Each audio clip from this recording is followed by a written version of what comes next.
Hello, welcome back to Nappo's kitchen. ഇന്ന് ഞാനിവിടെ വന്നിട്ടുണ്ട് നമുക്കൊക്കെ പ്രിയപ്പെട്ട മുട്ട റോസ്റ്റിൻ്റെ റെസിപ്പിയുമായിട്ടാണ്. ഈ ഒരു റെസിപ്പി ഞാൻ ഒരുപാട് ട്രൈ ചെയ്തിട്ട് സക്സസ് ആയൊരു റെസിപ്പിയാണ്. ഞാൻ എൻ്റെ നാട്ടിലൊരു ഹോട്ടലിൽ നല്ല ടേസ്റ്റുള്ള മുട്ട റോസ്റ്റ് ഉണ്ടാവാറുണ്ട്. ഞാൻ ഒരുപാട് തവണ അവിടെ നിന്ന് കഴിച്ചിട്ടുണ്ട്.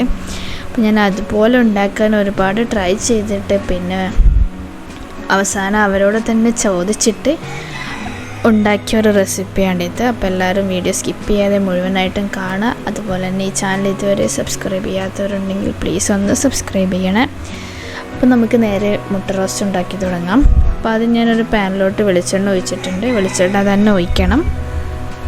പിന്നെ ഇതിലേക്ക് ഞാൻ എടുത്തിട്ടുള്ളത് 4 സവാളയാണ്. അത് നേരിയതായിട്ട് കട്ട് ചെയ്തതാണ്. പിന്നെ 3 പച്ചമുളക്, 2 തക്കാളി, ഒരു ചെറിയ കഷ്ണം ഇഞ്ചി, ഇവയെല്ലാം ഒരുമിച്ച് തന്നെ പാനിലോട്ട് ഇട്ട് കൊടുക്കാം.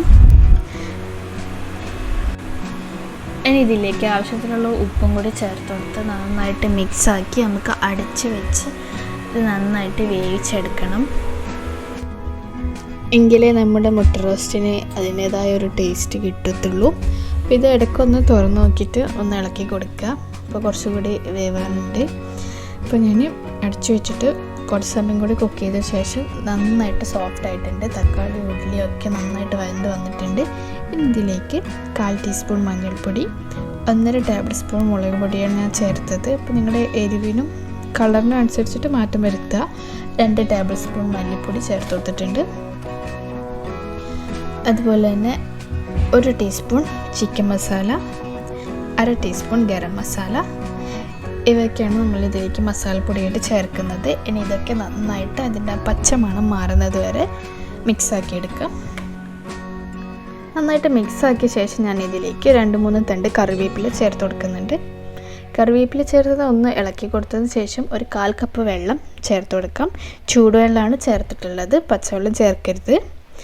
അതൊന്ന് നന്നായിട്ട് ചൂടായതിനു ശേഷം നമുക്ക് വേവിച്ച് വെച്ച് മുട്ട ഇട്ട് കൊടുക്കാം. അപ്പോൾ ഞാനിവിടെ 5 മുട്ടയാണ് എടുത്തിട്ടുള്ളത്. അത് നന്നായിട്ട് വേവിച്ച് അതിൽ ഞാൻ വര ഇട്ട് കൊടുത്തിട്ടുണ്ട്. അപ്പോഴേ മസാല അതിൻ്റെ അകത്തൊക്കെ നന്നായിട്ട് പിടിക്കും. അപ്പോൾ മുട്ട ഇട്ട് ഒന്ന് മിക്സ് ആക്കിയതിന് ശേഷം ഒരു 5 മിനിറ്റ് ഒരു ലോ ടു മീഡിയം ഫ്ലെയിമിൽ വെച്ച് കുക്ക് ചെയ്തെടുത്താൽ നമ്മൾ മുട്ട റോസ്റ്റ് റെഡിയായി. സിമ്പിളായിട്ട് പെട്ടെന്ന് ഉണ്ടാക്കിയെടുക്കാൻ പറ്റുന്ന ഒരു മുട്ട റോസ്റ്റിൻ്റെ റെസിപ്പിയാണിത്.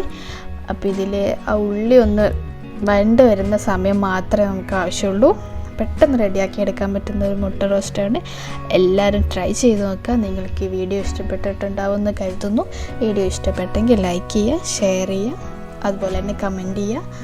കൂട്ടുകാർക്കും ഫാമിലി മെമ്പേഴ്സിനൊക്കെ ഷെയർ ചെയ്യുക.